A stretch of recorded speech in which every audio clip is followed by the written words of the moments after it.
So you've got your new Carnivore 2-panel saddle in your hands, and you've probably got questions on some of the features and how to get it completely set up, ready to hunt. That's why I'm here today, so let's jump into it. So to get started, let's put the Carnivore on. We're gonna go over how to get this saddle set up for your body specifically, how to manage all your webbing and get your buckles ready to go. So I like to throw it over my head like this because I've got big old feet and I don't like stepping through a saddle with muddy boots on. So typically I will throw it over my head just like that. From there, we're gonna go ahead and hook up the waist belt. So this waist belt is adjusted way too big for me right now. So I'm gonna go ahead and plug that in and simply tighten that up.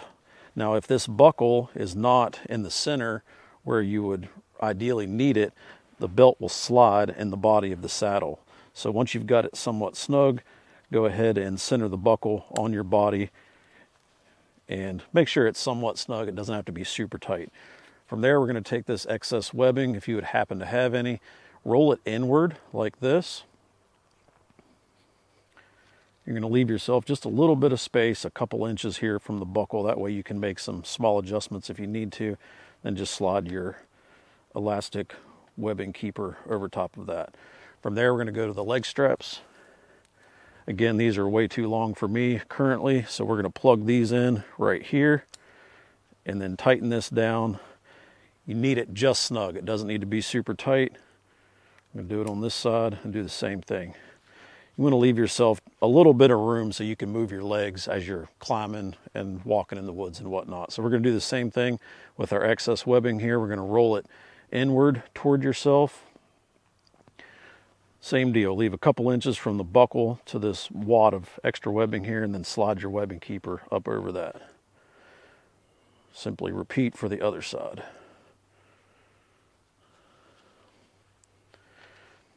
So we've got the Carnivore roughly set up. We've got the buckles tightened to where they need to be. And for the most part, I won't have to adjust those a whole lot throughout the season unless I bulk up when the weather gets really cold. So for now, we're going to pretend like we're just putting the saddle on to walk to the tree. And then I'm going to get on the tree and show you how to make your different adjustments with your bridge and your rad buttons and all those other adjustments to make yourself comfortable. So when I'm going in to walk in the woods, I'll actually tighten this all the way down like so, and then I'll run the tail end of the bridge around and then tuck it in this loop right here on the side of the saddle. It keeps everything nice and tight, nothing's flopping around or catching on brush, and just makes things a little bit easier. So we've got the saddle on, we've walked to our tree. Now I'm going to hook up to this tree right here and I'm going to show you some of the features and benefits of the Carnivore saddle.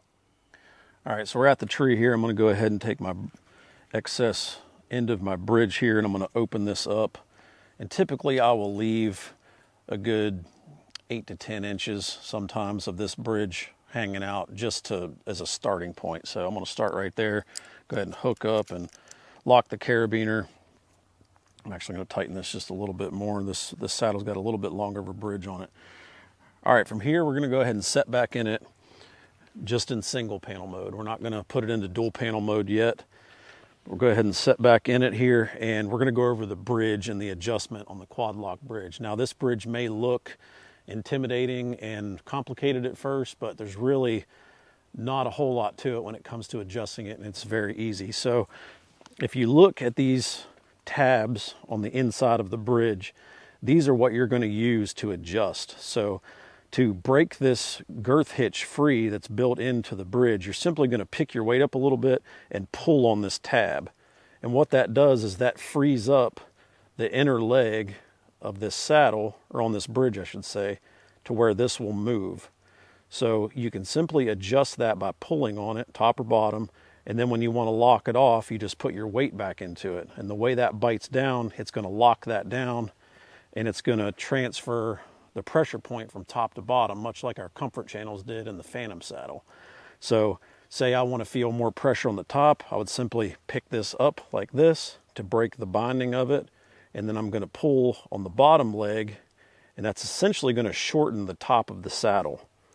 So from there, I can just let that lock down, and now it's putting a lot more pressure on the top of the saddle.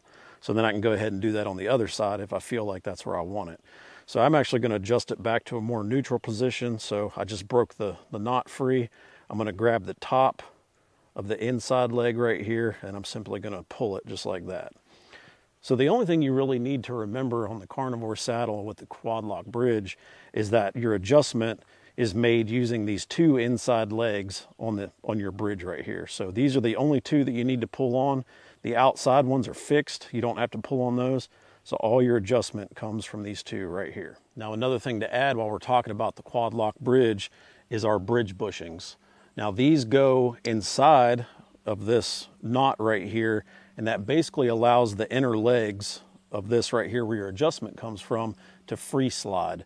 All right, to install your bridge bushing, you're gonna wanna take and tighten up your Prusik knot as tight as you can get it, and then you're gonna take this tab right here and you're gonna pull and open up this space right here where the inner legs of your quad lock bridge pass through. So from there, you're gonna wanna take your bridge barrel, pass it over top, just like that. And then we're gonna pass it right through that opening right there. Now it's a little tight on this side, but it's not too hard to get through.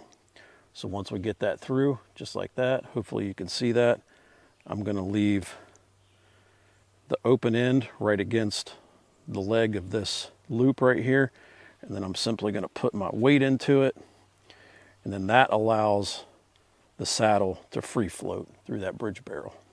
Now this side over here is much easier because you don't have a Prusik knot to contend with. So pull on this tab right here, open that loop right there way up. Same deal, you're gonna take your bridge bushing, pass it over that upper leg, just like that, and then simply insert that, and then let your knot tighten back down. Now I like to leave the open slot of the bridge bushing kind of pointed upward at an angle, just like that. So that allows your inner leg or your adjustment leg of the quad lock bridge to slide freely, just like that. So when you put your weight into it and you lean back or you lean forward, you can see that the inner legs of that bridge are free sliding and the saddle will self-equalize just like that. Now, if you don't want to use the bridge bushings, you can simply pop them out just like this.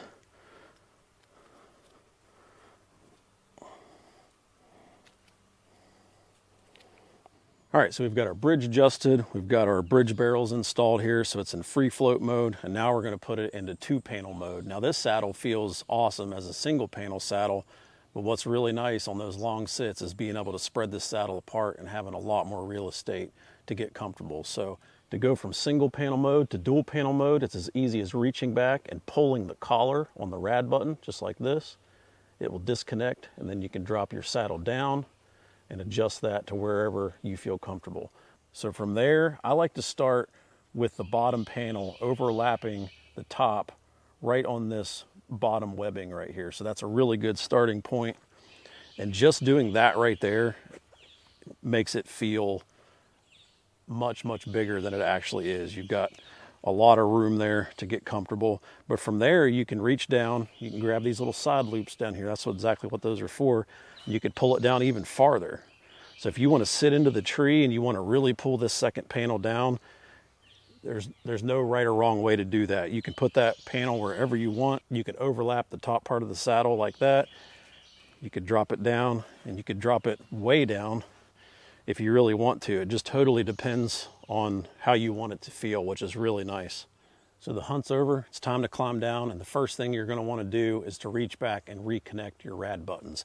So what I typically would like to do is I'll grab my tether like this, I'll stand up on my platform. So I'm gonna reach down and grab the collar of the rad button, and then I'm gonna reach up, and typically I will feel the post of the rad button with my thumbnail. So I'll pull that up just like that, and that'll give me where I need to be. I'll simply pop those back on, and you simply just push them into place and they'll pop into place, and then you're ready to climb down. So the rad buttons definitely take a little bit of practice, but every time you use the saddle, you're gonna get a little more practice with it, and you'll be doing it quickly and quietly in no time.